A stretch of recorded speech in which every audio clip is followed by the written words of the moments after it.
আমরা প্রথম পর্যবেক্ষণ দেখলাম যে না ইনি গাড়ির সাথে আটকানো করেন, ইনি সাইডে পড়ে আছে, কিন্তু ওই যে আপনার পিচটাতে সে ঢেকে আছে।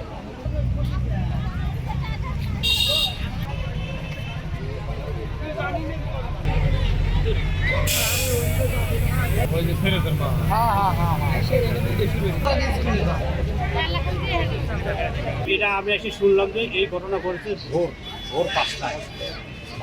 ভোর 5টায় শুনছি আমরা এখানে 6:40 এরকম আর কি।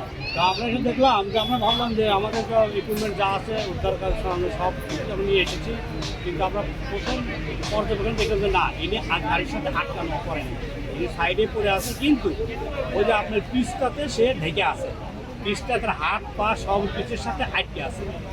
এখন আমরা জনসাধারণের সাথে অন্যদের বুদ্ধি দিলাম বা আমরা আমাদের বডি ব্যাগ সহ আমরা রেডি হলাম, কিন্তু বডি ব্যাগে আমরা যাচ্ছি না।